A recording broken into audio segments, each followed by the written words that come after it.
Welcome to DadPod. This is my new podcast where we're going to talk everything men, from health, well-being, probably some sports, a little bit of everything. I've got two guests today, two people very close to me. I'll introduce them in a second. But today we're going to be shining the spotlight on everything men.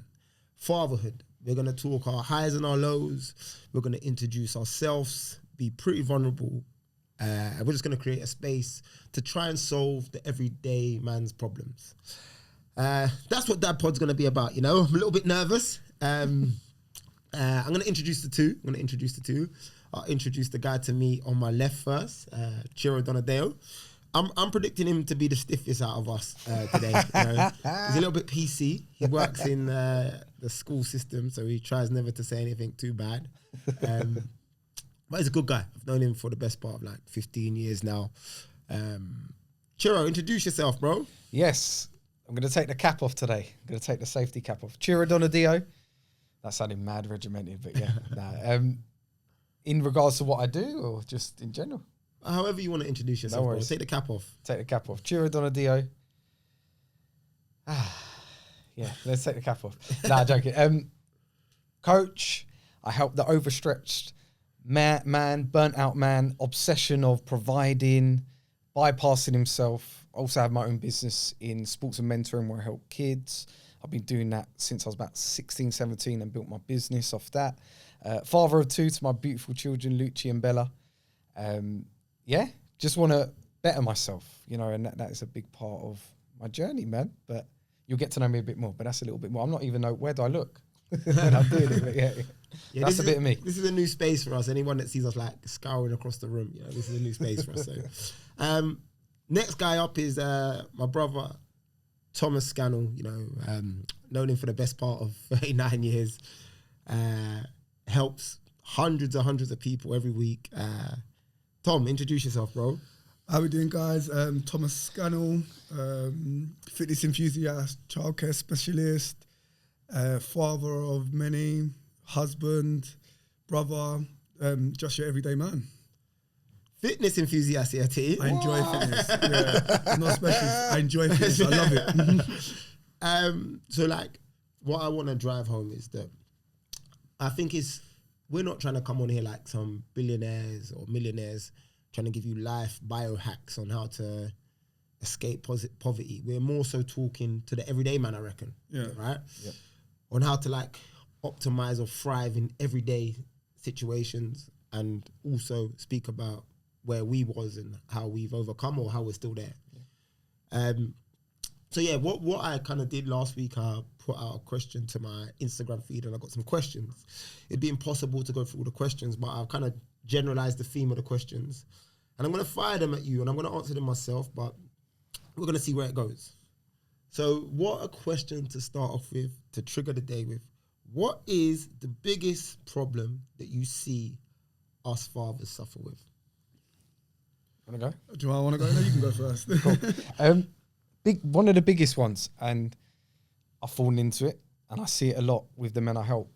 We bypass ourselves. We don't look after ourselves when I feel like there's so many other elements that we put forward. So obviously our career, being a family man, but we bypass looking after ourselves and understanding that through our actions, we actually are being a better role model for our kids. And I think, like I said, that gets bypassed a lot.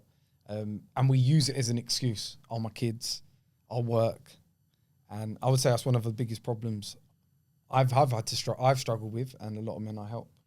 So I'm going to agree with that, because I think it's a generational thing. I think we've become accustomed to work hard, rather than think smart. It's more like it's easier to show like your hands are dirty. You know, like I don't know if you see the picture of a man's hands that are dirty and a woman's hands that are clean. Yeah. And it's easier to show that than it is to say that I'm spending time with my children.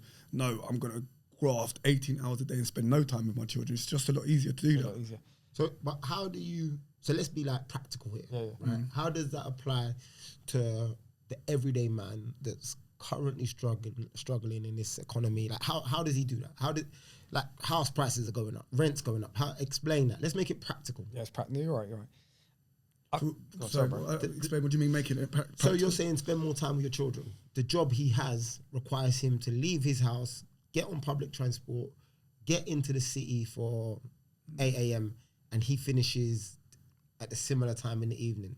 He's just like, exhausted. Like make that. How does he do that? What you're saying?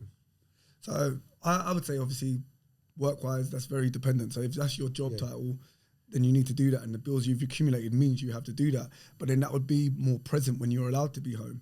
So if you're off work Saturdays and Sundays, making sure you're present and in the child's life or your partner's life, whoever's life, you prioritizing over everything.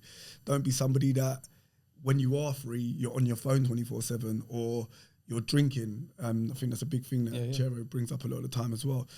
Make sure you're present. Being present is, I think, in the time that you have available is as important as like just creating time. Yeah, I think that's a good point, because spending more time and being present doesn't always make sense, right? Some people are spending... Sure, when you're saying bypass, you're bypassing yourself. What does that actually mean? Yeah, so I think you said creating time. So there is a pocket in your day you can create for yourself. I just think it's not easy. Of course it's not, but it's just bringing it into your week. And that doesn't mean 5 days a week, as in, all right, go to the gym. How's it going to serve you? I know you've got to break it down, but how's it going to serve you, your family, and your work schedule? And how do you bring that in? It might look different every day, but can you do it? And I think it's self-respect, you know. And it doesn't have to be gym. It doesn't have to be gym, but it's just giving yourself a bit of time. And yes, I think you've hit the nail on the head. Being realistic to your situation, but you can bring it in. It's whether you really want to do it. So would you say, from your experiences, the average man or the man that you work with or come across is neglecting that? 100%. 100%. Sorry, it's not practical with his time, or he's not using his time to his fullest. Like, I don't think what would you say in your, because you said I said the biggest problem that us fathers suffer with, and you said bypassing himself. Are you saying, so what is he neglecting? Just self-development? Yeah. So I'll be honest, I think we struggle with structure and having if I ask, I'm stereotyped, but if you ask a lot of high performing men or working men their working week, they'll tell you straight away. If I told them their personal week or what their structure, they couldn't tell me. They couldn't tell me. As in, what's it look like? So it's the prioritization, isn't it? Prioritization, yeah. So you're prioritizing your income over your family, but obviously I understand there might be a reason for you to do that because you have bills to pay, but making sure your time is structured 100%. When you're ready to spend the time with your family, so you know what's going to happen. It can't be black and white, and I think it's a pendulum, because obviously, like even me, sometimes I might do a 14-hour day. I understand that, but it's then going, do you know what? No, I've got to make sure I'm giving myself time with the family, and I feel like it's, you know, if you keep doing that 5 days a week, then of course you're stressed, burnt out. You're not prioritizing, I feel, yourself, and then you can be the better person. I think we get caught up in a narrative that we tell ourselves. I think we always have conversations about this, and a lot of parents that I've worked with over the summer have now decided to up and leave London. So we spoke about, well, you just mentioned the higher mortgages, the higher rent. They've actually keeping their job, because a lot of jobs work remotely, and moving outside of London. You know what, I'm going to sell up here, or I'm going to move out because I need more time with my children and less stress. So you don't have to be in London sometimes. So we automatically think London's the place to be, but reality is it might be our stress. Yeah, but do you have to move to release stress? You need to release the income stress. Understand. So if you've got a £2,000 mortgage, you leave London, it's £1,000. You've just released £1,000 of stress. Yeah. So what I would say, we'll go back to that one, but what I would say, right, is, so we would say, we're saying that structure is probably the biggest issue that men. I think that's a good way to start. Structure. Looking at your structure, how's it look? What would you give me some non-negotiables to what you think a man should do to his average day to implement? What should he implement to his average day? Implement to his average day. So I think some self-development should be definitely, whether it be fitness, knowledge, so some sort of self-development should be implemented in your day. What would you say, that someone listening right now, what would you say is the first thing? If someone was in the gutter right now, what would be the first thing you implement? For me personally, I'm not talking about anybody else. For me personally, the best thing to implement for me on my journey was starting my fitness and health. Yeah. And then once I started appreciating myself for that, it was easier to look at other ways that I can improve myself. Yeah, so fitness and health, because it could be getting up and going for walks in the morning. It could be, and that could allow you spending more time with your family, because now you're incorporating family into your fitness and health. And then looking at knowledge, like you're scrolling through YouTube. I scroll through YouTube all the time, but it's changing the documents, the videos you're looking at and what you're consuming, because we're all consumers at the end of the day. What you're consuming, it has a massive impact on how you feel about yourself and how you feel about the rest of the world. Yeah, I agree. I think health is probably the most powerful starting point. Given, and I think you made a good point there, not fitness, health. I think as a self-development tool, I think you can't look past health. It just gives you back so much in returns, innit? Sorry, I was going to say, in regards to, I'd say, again, my fitness journey, obviously you lot have been there and seen it. Starting in COVID, it wasn't about going for long runs or that. It was just about getting out on a bike and going for a ride. Going for a run, it wasn't fitness. It was just enjoying being by myself at times, going for long distances, and then just slowly improving on that. And then it become a habit, like, I need to do this, I want to do this, and I want to get better. But starting off with simple steps, I think, is the simple way. Yeah. Well, look, just a quick one. Tom's lost like 50 kilos and gone from like struggling to run, I hope he doesn't mind me saying, to now he's like doing fitness comps and stuff, right? So it's probably, you don't want to look in terms of health, you don't want to look no further than him in terms of actually proof to that kind of putting health first. I would say, obviously, even going into that journey, my biggest stumbling block to my fitness was looking fitness rather than health. So I was in the gym, or when it was simply fitness, and you lot are training at 5 a.m. in the morning. I'm sitting on a laptop, probably eating a donut, while you lot are getting fit and healthy. Donut at 5 o'clock is mad. But that's what I mean. I was looking at fitness as the option, because you lot are fit. So you lot are competing. I'm like, how am I going to compete? It's not a competition. I'm talking about health at that stage. You lot are talking about fitness. So knowing where we are and understanding that no one's judging as long as you're on the journey. No one's judging. It's literally everybody's at their own space. Even when we go to the gym now, there's people that are faster, slower, lift heavier. Everybody's in their own place, but everybody can support one another. Definitely. Yeah. You know what, T? I think often you see when you think people are going to judge, it's because you're in a space where you judge a little bit. You know, you get what I'm saying? Your output is a little bit off, and it's a lot to do with insecurities. We've all been there. You know, I would like to add. I think health is a great starting point, but I think both of you made a strong and valid point. I think working out how your day looks to begin with is the most important thing. Some people don't actually have bedtimes and wake up times. Some people, and I don't mean to the point, I just mean like in general. Like some people don't have like a start point to the day, or some people's start point is like, I'm gonna wake up 30 minutes before work. Yeah, that is scary. That was a big problem. Obviously, I know in my 20s, but I'd wake up and then just in time, and then rush out. Yeah, and I think like you said, it's giving yourself a bit of time. It might not be the gym, but just settle your day. I'm ready to go. I think that's massive. Also, like you said, just moving your body. And there's loads of like moving your body, environment. I think those two were massive, especially for me in my mental health journey. Just having structure. There's a non-negotiable for me. Sunday, I reflect and get my week ready, and that for me is something I've never come off for probably the last 4 or 5 years. Because I just think when something gets chucked at you, obviously I don't know what's going to come tomorrow, but I'm in a place where I ain't got to worry about that, because I'm clear with the fundamentals, if that makes sense. And it's like, that is a big thing come across. Well, just get that ready. At least I know Monday I need to get in the gym. That's what I want to do. And then I'm ready to go. Massive. A lot of people don't even slow down to comprehend that. No. You know, like it's difficult to slow down to think about where you're actively fucking up. But that's why it's easier to say that I work than as a man and I provide, rather than looking at the whole spectrum of what you should be as a man. Because I don't need to slow down, because I go to work 6 a.m. till 6 p.m. I come home, I have 3 drinks, go to bed, and I get up, and I do overtime on Saturday and I rest on Sunday. Yeah. It's easier to show an income than it is to show that you think and you reflect and you're taking deep thought. You can't write that down and show it, can you? Yeah. See, that's so powerful, yeah. That one pisses me off more than anything, right? You know what annoys me when people say, I provide, yeah? I'm like, but what do you provide? Yes. Like, the latest pair of running trainers for your child, like, what else do you provide? Like, emotional support.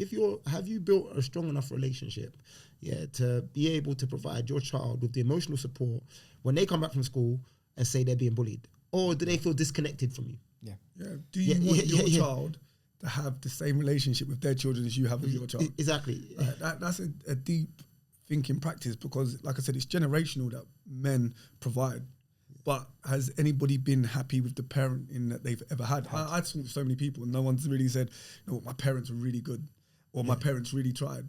So, if you're not happy, why are you not making a change? Yeah.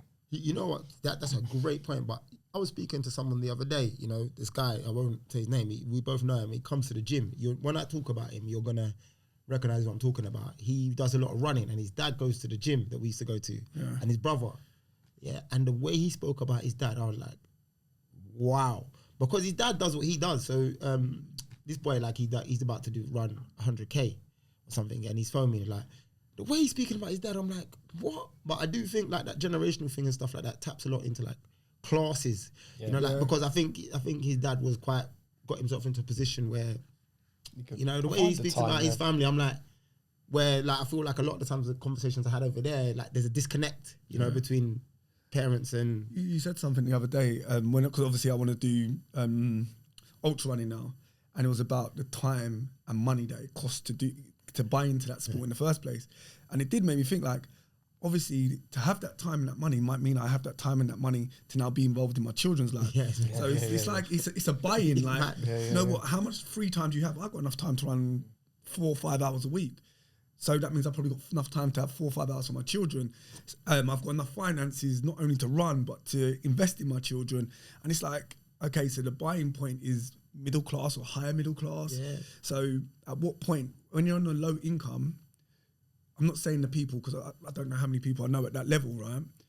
But they've got structure in their life, and they've put that structure in place to get to where they are. So are we at a lower income level, no structure? So when we're growing up, Damien, Brendan didn't have no structure. No. We didn't have no structure. I got up when I wanted to and went to bed when I wanted to. Yeah. So that meant we didn't have a buy-in for our dad looking after us as a parent, because he was drinking, he was working. Actually, I don't even know what he did during the day. Yeah, that for me, like that's like a real dysfunctional household. I know I'll openly say it. I feel like our household is, in when you're in the moment, it doesn't feel dysfunctional, but when you look back, there's no structure, like you're saying. There's nothing there. But yeah, so like just going back to it, so we would like, I think we'd agree that structure for men is a big thing, and let's go a little bit further, like positive structure. Yes. I think ultimately we're all in patterns, you know, good or bad, right? But I think a lot of people don't have enough positive things in their day to push them forward. You know, this crazy thing that I noticed here, like self-development. You know, the reason why I'm not letting you say the word self-development, right, is because some people don't even fucking know what self-development is. You know, like upskilling. Like massive. Generally upskilling. Like if you speak to people about courses, they'll be like, they'll refer straight to work. If you speak to them about upskilling or anything, they'll refer but as a parent, fitness, health, connecting it to that, emotionally, therapy, whatever it may be, all these things are tools that are out there to improve. But a lot of people they're hippified for people. Self-development for a lot of men is I think, Dave, you don't attach it to making money. It's like, no, why would I do that? The income again. But you could though. You could. But of course, and I think because I think you become better. Of course. In self-development, essentially charges you up to make more money. Makes you more efficient. Yeah, and I think that's even what you said about health earlier. I think when you look at health, people don't realize when you're healthy and I think you perform better. Tom, you all of a sudden your energy levels are through the roof. You're firing. So. It ties in with the next question. It's a good question, right? So all of us here, in some way or another, I think Tom might not try to. Tom doesn't really like compliments here, but we all help men, right? We all help men or help fathers or something, right? Yeah. So we all offer a service to some degree, right? So what does your service do to help that situation or to help men? Yeah. So. Like I said, I work on the 3 pillars, I called it. So obviously personal, family and business. But for me, it's really building those, I know we said it already, but building that better relationship with yourself and also getting clear with what you want to do. I think a lot of people are latching onto, he does this. No, what do you want to do? And build that clear pathway and then be held accountable. I'll be honest, we don't like being held accountable. We think we do, but we don't. And I think that's a big part of the coaching.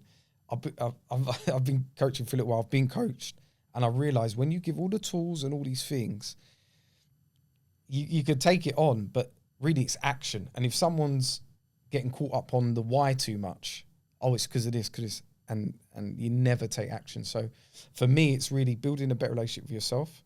Like you said, then you can perform better in the other 3 pillars. And that for me is really, really massive.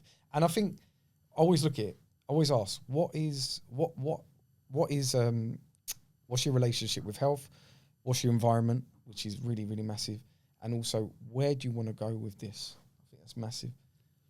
So you would say your service is like a directive service. You help men work out their goals and like what their true meaning is or whatever their purpose is, and then we attach that. Because meaning's massive, because I think a lot of the time that's why we get stuck on not hitting results, because there's no meaning. It doesn't mean enough. There's no purpose. So it's very easy just to poo-poo it. And your word, I'll be honest, if Tom tells me to be at the gym at 5 a.m. tomorrow, I'm going to go. But if I'm telling myself to do something no one knows about it, it's going to be harder. And I think when you do it without no one watching, that's when you feel powerful. For me, that's mental health for men, feeling powerful. It's don't get me wrong, it's like, go on bro, you're okay. But when you feel powerful, I feel like that's when you're at your strongest. Some sort of your own self-control. Yeah, I feel like it's different. Like women's mental health is different to men's mental health, I feel. And I think we get caught up on like the cuddles too much. And no, come on bro, come on, you got this, you can do it.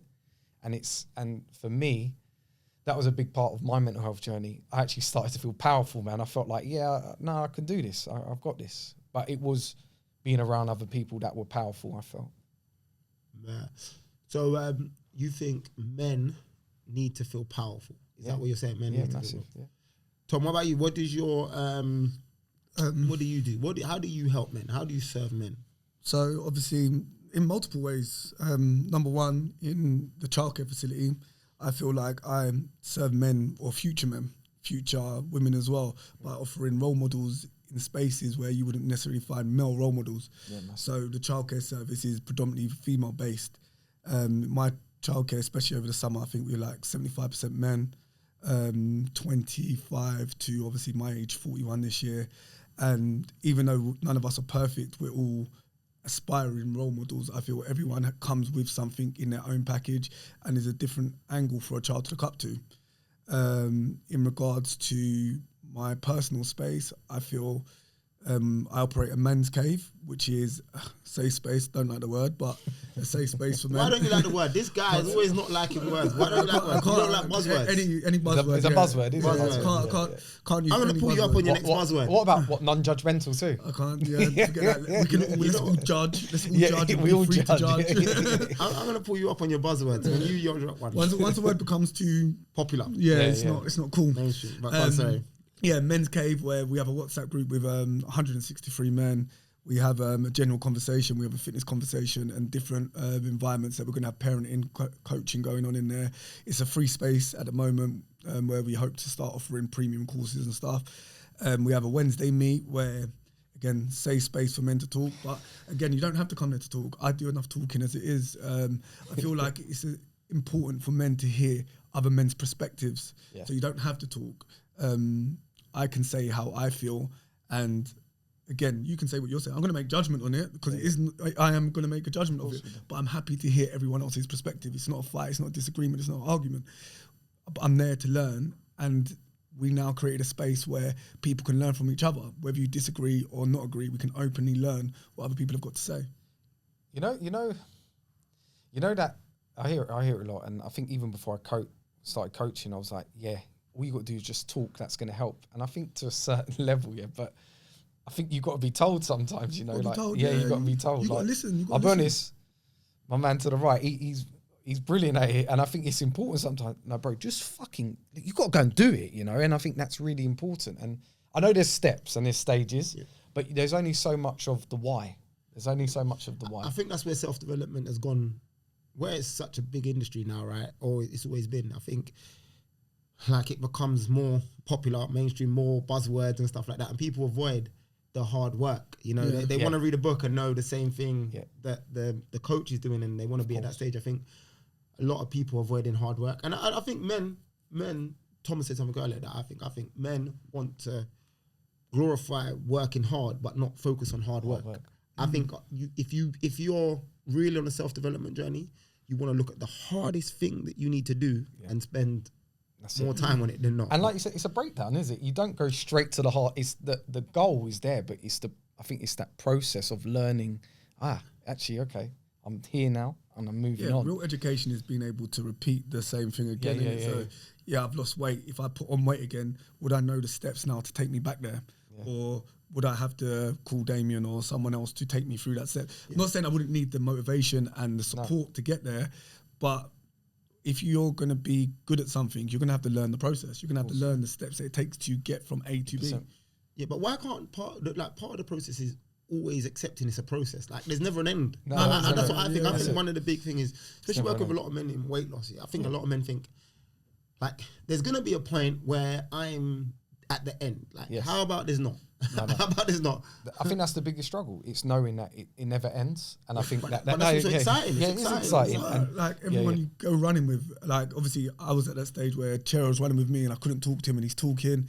It's like, it never gets easy. No. 5K is still 5K. Yeah. And the harder you try at it and the better you get it, the harder you try at it. So your heart rate never drops down. You're never going to it's never going to be easy for you. It's that you've got results and then you're like, I just want to stay with this result. But actually you're not feeling like, you're not feeling powerful. That's not just relative to fitness. That's life. Just life. And the way, as I said, like, even if you do decide to stay the same, the truth is you get older, so your results depreciate. The effort towards your results depreciate. Because you do 5K, I'm just going to stay the same. But you're getting older, so you get slower. Naturally. So we're going to get a bit personal now, right? And I want to touch, I really definitely want to go back to, Chiro used a big word, accountability. And I think it's the most, like, Tom talks about buzzwords, and every fucking day I hear the word accountability, but I believe that the majority of people don't even really know where it is. They think it's like a PT shouting at them in the gym. Like, get down, get up, but we're going to go back to accountability, but I'm going to go a bit personal here. So, Tom, how did you find it growing up with an alcoholic father, and how did losing your father affect you? You could even maybe touch on the whole experience of growing up, like. It's weird. Obviously, I saw the question when you sent it in, and it's like, I want to make it short, sharp, and brief, but you mentioned it earlier. At the time, it was amazing. Like, I enjoyed it when he was drunk because that meant free time. I had great fun. I didn't feel like there was any trauma, another buzzword that everyone likes to shout around. I never had a negative experience. I can't say there was a negative experience growing up with Brendan as a father. And look back, and one of the reasons I think I parent the way I do is because of him. Because I'm not saying everything's fun with me, but I've always found there was love in the house. Like, regardless of how drunk he was, he always done stuff towards us that made our lives easier, I found. Even when he was drunk, he was always looking out for us, unless he was drunk upstairs or whatever. It just got harder in later life, living with me, pissing himself, disappearing, no money management. I remember one time he left Rianne by herself when she was like 3 years old, and I was going to kill him. But obviously I didn't. But but you've contradicted yourself slightly there, because you obviously naturally was it, but you've gone from saying like there wasn't really a negative experience to now just mentioning 3 or 4 things that you could probably, that you mentioned like in a negative light. Explain that. But also I understand what you're trying to say. Like, negative, you looked at it all as a lesson. There's always negative experiences in life, like regardless of how you try to cherry pick out things. So like obviously having an alcoholic father is a negative experience regardless. But he done his best, and I can't ask for anything more than what he done. I can only learn from my experience of him as an alcoholic father, and now to hope to make better as my father and as a father, but understanding that the children that I have will probably still look at my parenting as, do you know what, that's not what I want to do with my children, because we hope our children learn from us and not reflect everything that we do. So like, do you think, I obviously seen your growth here, but I'm saying, do you think there was a point where like, because you're right now in hindsight, you're reflective, you're positive, you've turned it all into a lesson. Do you think there was a point when it wasn't that, where like you was actually the negative of that, like where like it turned you into something negative? No, I don't feel like it did. Not at all. Like there was no negative outcomes like in your behavior based off of that. I don't know, because I don't. Because you're being extremely reflective here. So yeah, I don't like to think things in not hindsight with the idea of, you know what, it could have been this way because it wasn't that way. So I don't know whether anything changed would have made me better or worse. So I don't like to say, you know what, if he wasn't an alcoholic, I could have been a millionaire by now, or I could have better GCSEs. So I might not have. So I'm saying to you, like, for me, I could say that my dad's relationship with alcohol, like, I made my relationship with alcohol. There's a connection between that. You know, like that. No, you know, I don't think I have any of that. No. Yeah. But then I was thinking about this on the way here a few days ago. It's like, I don't know. I try to think that every decision I make is my own personal decision. So whether that be a positive or a negative, or whether it's a real thing, what he did is what he did. If I was an alcoholic now, I'd be an alcoholic not because of him, because I chose to be an alcoholic. So you don't think there's ever a direct connection between parent and child? There is, but there is also like you escaping that responsibility. And I feel like I now learnt from his experiences, seen what he done, but I don't put no connection to it. I actually don't reflect on how he was as a parent, and don't think I ever have reflected on that. Okay, yeah. So, and losing your father, how did it affect you? It was inevitable, which was a sad thing about it at such an early age. Because I think how long ago is that now? 7 years ago? 7 years, yeah. So he would have been probably, I don't know how old he would have been, 60 odd now. Very sad to have lost him at a young age, considering he never got to see his grandchildren grow up. But it's something I don't think about either. It's something that once it's happened. Literally, that was it. Don't think about it. Just keep it moving. Yeah, that's for me. Obviously, it's both our fathers. You know, I think at the time I was less reflective about it, but I definitely am more reflective now. You said something, grandchildren. I always see myself as like my dad, you know, like that, and how he's seen things. And I always think back to like how the relationship I would have wanted my dad to have with my children, 100%. You know, and I always see myself being a grandfather. So it's interesting listening to you say that. You know, but I think I spend a lot of time, not a lot of time actually, that's an exaggeration. I spend time, even sometimes like I'll watch a movie and it'll trigger me, you know. So it's interesting to hear you say that. No, like you said there, I think of my time as a grandfather, but I also appreciate I might not be there.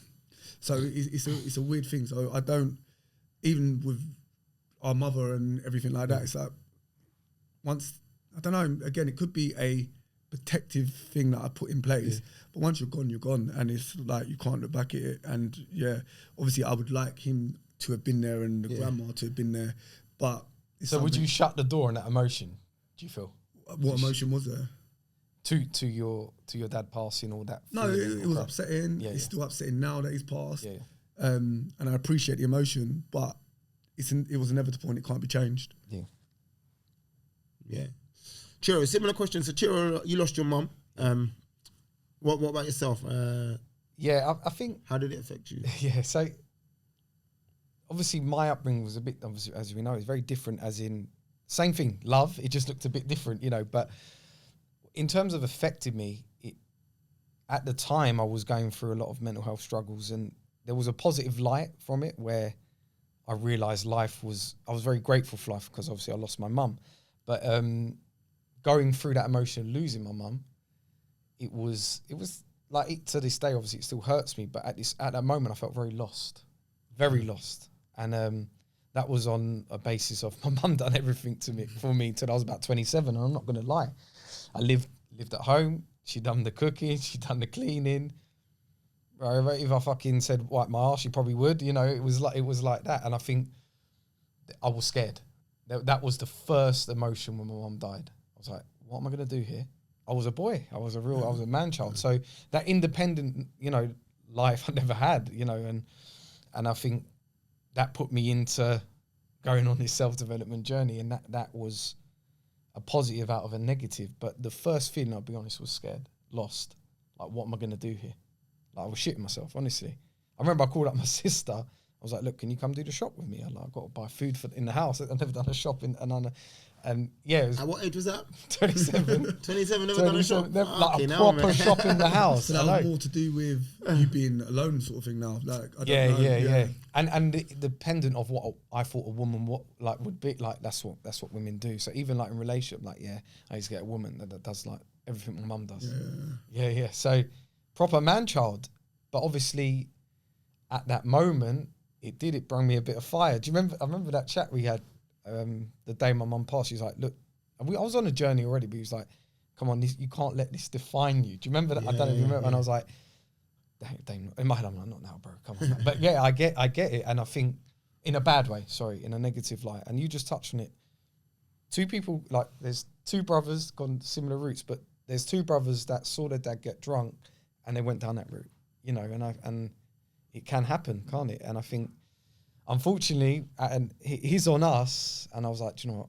I've got to make this into a positive. And it's so crazy because you can have a lot of love, but it was like I was choosing to be a man-child, and it kind of woke me up. But yeah, but that first feeling, I'll be honest, lost. Like, what's happening here?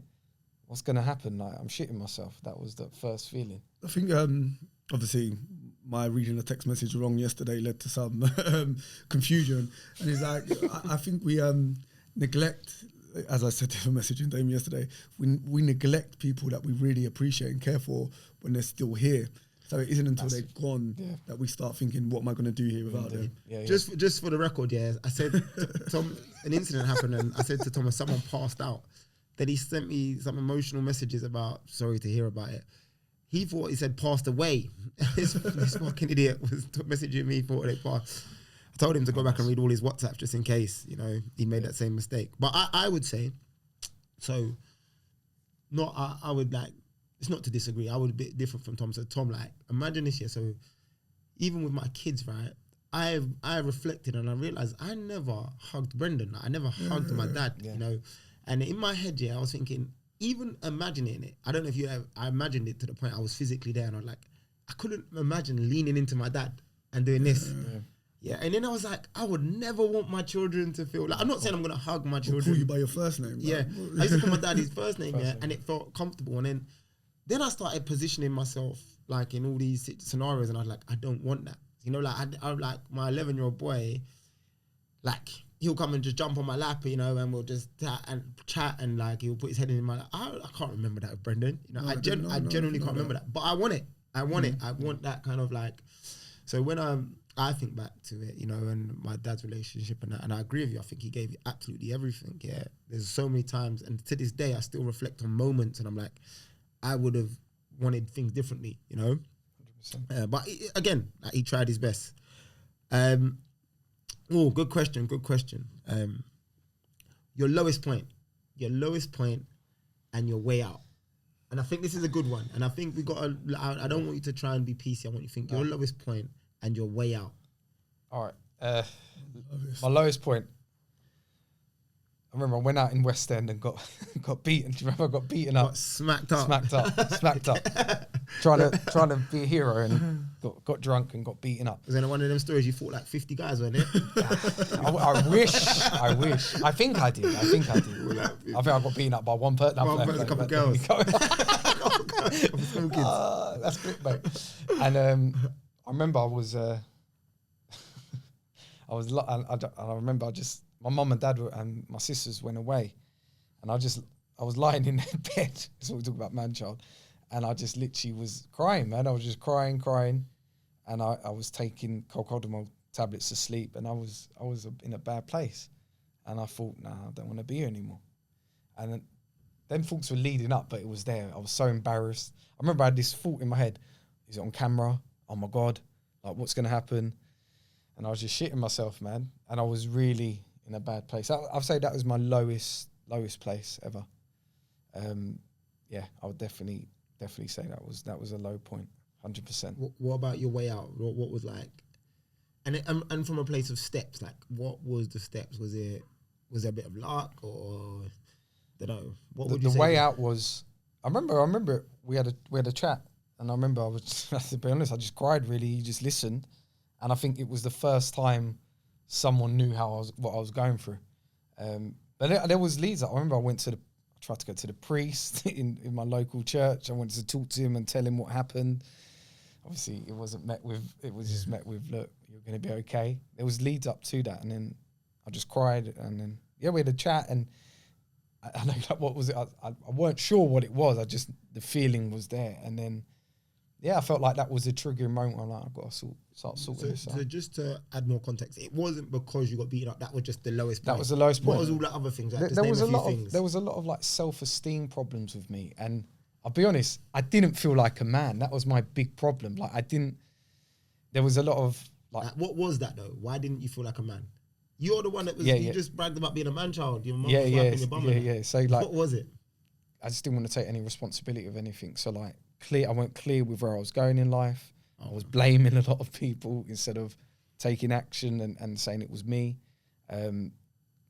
Just, I suppose, wake up, go to work, play football, a couple of birds on the scene, that kind of thing. And it was just got to a stage where I weren't fulfilled anymore, and I'm promised loads of going back on my word, not doing anything, and that was really playing on me. I would say that was a big part of it. And you reckon your first step out was like just voicing it? Just voicing it, saying, look, this is actually me. Like, this is what's happening. I'm not fucking doing what I want to do. If I felt like a liar, like a fraud, and them white lies were just accumulating, and it just hit me. So I always feel that the problem, that thing that triggers you, is actually not actually the problem. It's the lead up. That's what I felt. Yeah. T, what about you, Tom? This is another one that's going to interest me from you. Your lowest point and the step out. My lowest point. Again, it's almost like even though I do reflect on myself, I don't linger on stuff. So when I say lowest point, I'm going to say I don't feel I've had a lowest point. I've had low points where I haven't felt confident, or I haven't enjoyed, or I needed answers, but I don't linger on things. And so within 24 hours, it's over and done with. I'd say one of the points where I felt low was one time, I can't even remember, it's about 20 years ago. Yeah, I'm that old now. It was about 20 years ago. And I don't know why. I can't really think why it was. But I felt like our mother didn't leave us with any answers. And it was a thing. And it was like, there's no way to answer these questions. What happened? This, that, and the other. We don't have no relationship with their family. And so I just needed to go to her grave. So I went to her grave, cried at her grave, and that was it. So it was like, done. That was where it was. I just needed a release of thing and acceptance of, I'm not going to get no answers. Now I have to go on to the next step without any answers. But now I have to, I don't know. There was no answer to it. I just needed to release that emotion or that pent up. Like it was a closure. It was a closure. It's like a closure. Okay, there's the grave. That's it. The answers aren't happening. Why? There's no going to be an answer. So now I need to move on. Right, I'm gonna hit you with something here, T. Yeah? So like it seems as though they're like, over the space of the two answers, there's a theme where like you move on from things quickly, right? Like where it's like I don't really sit and dwell, right? So is that a positive or a negative? It's a both. It's a both. Yeah. It can be positive and it can be negative, because I feel like I can get over things very quickly and keep it moving. And I don't feel like... Are you really getting over it though? I don't know, what wouldn't be really getting over it? So like, when people say getting over it, right? Are you saying like it's completely gone? No, it's not completely gone. Okay, yeah. I'm just over that. So what do you mean by getting over it? I'm over that hurdle at that time. Like, you don't really completely get over someone dying. You don't really completely get over moving forward from things. Yeah. It's just there. Like an addict, you're never really away from addiction. It's always there behind you, but it's how you're coping with it. Yeah. But it's never brought me down. Like Chero said there, I could only say that was a breakdown that you had and you needed to rebuild from that. I've never had a point of breakdown, and I'm not saying I'm immune to it, but I've never had that point where it's like, this is overbearing to me and I can no longer cope. So what was the difference between yours and Chero's then? Because the people. Sorry, what do you mean the people? Chero dealing with his is Chero, and me dealing with me is me. Okay, but you're saying you've never had that, he broke down, you said you've never had that. I've never reached that point. But would you consider what you've done to be the breakdown? No, I wouldn't call that as a breakdown. Yeah, I wouldn't call that. What would be different between the two? By Chero's explanation, he felt like there was nowhere else for him to go. Okay, cool. by my explanation, it's like, I've reached that, now we move forward. Chera's like, this is, and how do I rebuild? Mine was, I needed to release here and I've moved forward. So it's almost like I've got to the point where before Chero's lead up, where he's exploded, whereas mine's released the pressure and now I can keep it going. So I might have released all the pressure, I might have only released a little bit. Only time will tell in the future whether I do have a breakdown because of it, because I don't know where it's going. Yeah. You know, so just going back to that, right? So what about your weight loss journey? Did you feel low at them points, or was you just oblivious? I think about it, and it's like I was oblivious and didn't care. Even now, it's like not a thing of it can't happen again. It is like I'm happy going this way at this present moment in time, but I'd be happy to go that way too. I don't feel negative about my previous weight gain or weight thing. I'm happy the way I feel. I was happy the way I felt then.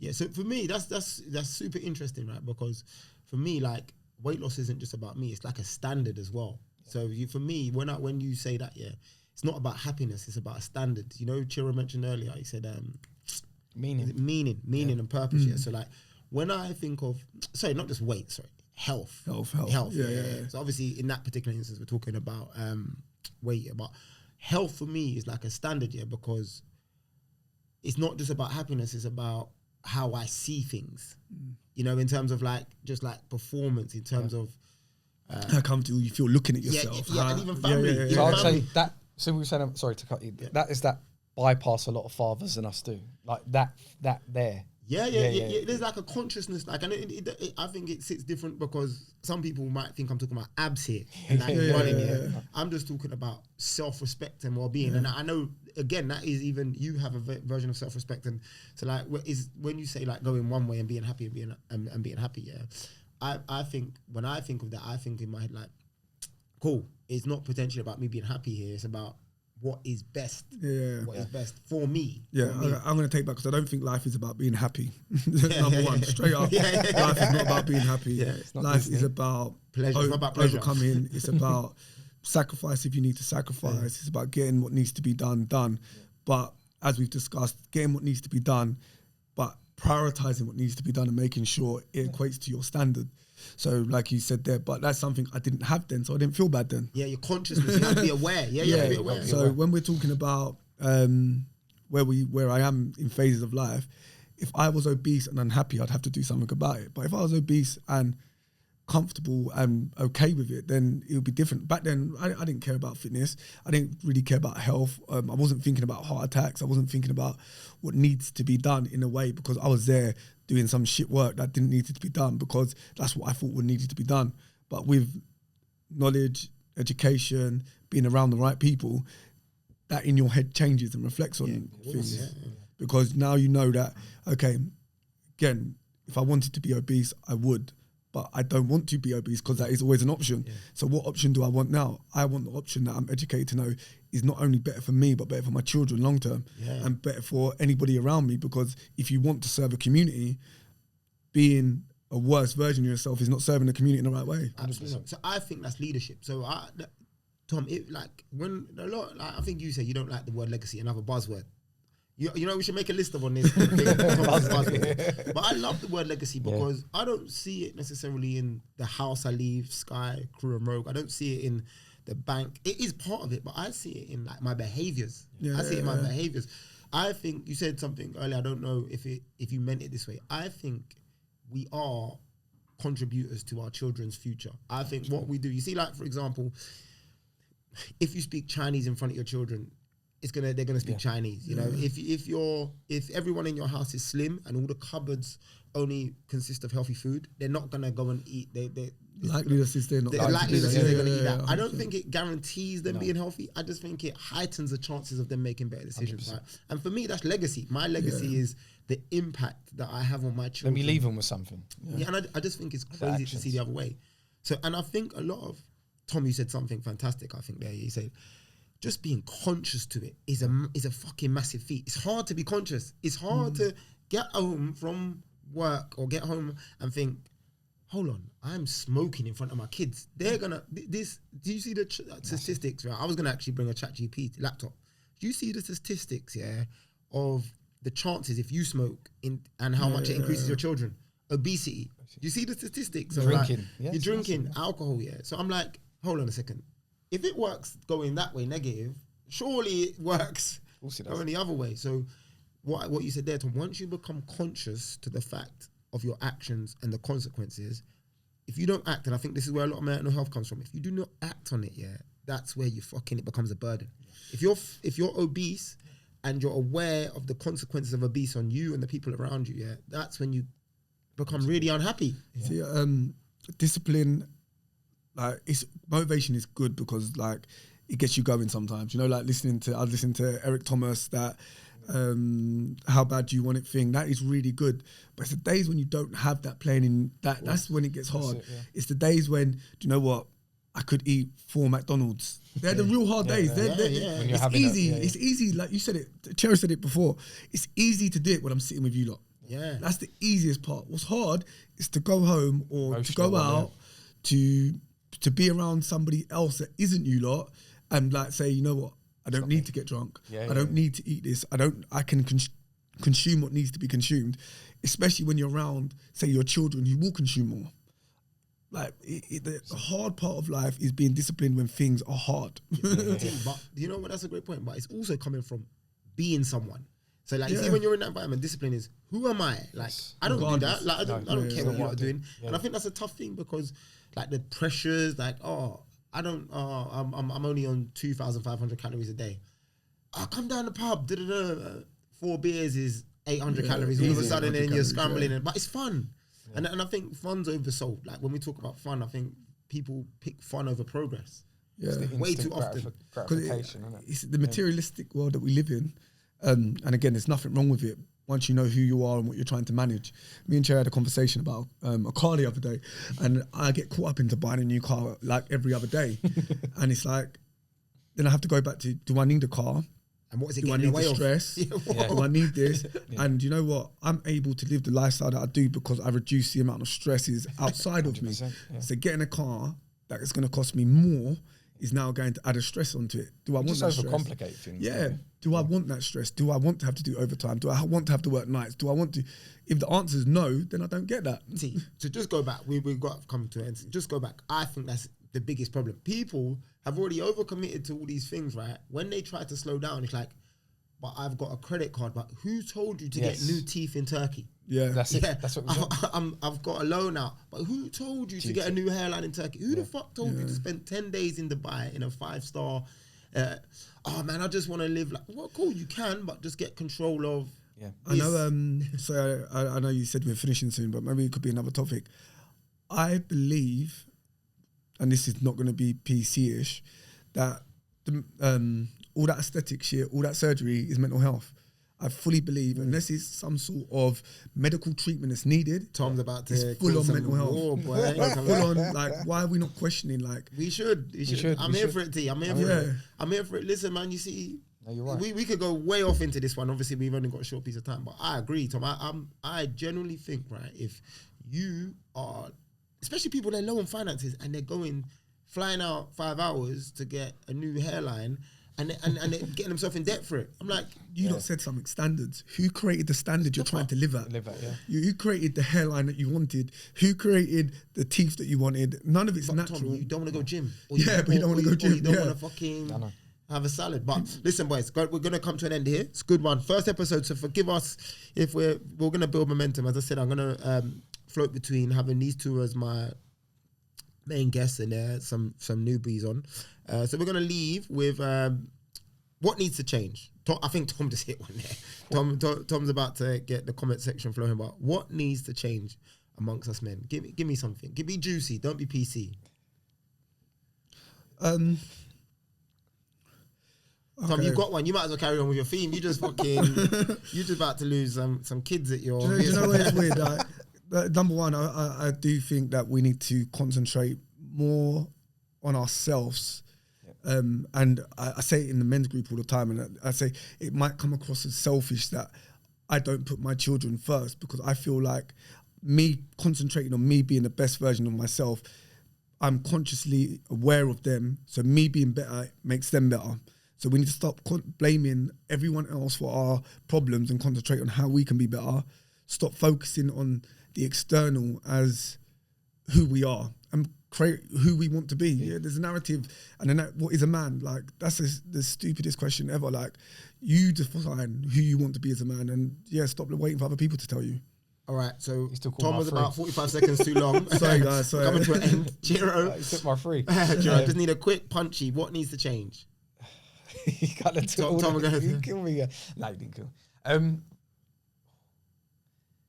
I think we need to stop lying as men and really home in on what you need to work on, not the thing you're good at, the thing that you need to home in on that is really pissing you off, and taking action to that. Stop bypassing it. He wanted to carry on talking as well. But listen, thank you for listening to DadPod. I don't know what camera I'm looking at, but thank you for listening to DadPod. Again, man, we're gonna run a 12 series. I don't know, whatever you call it, project. Please like, please subscribe, please give us some feedback. Thank you very much. See you next time.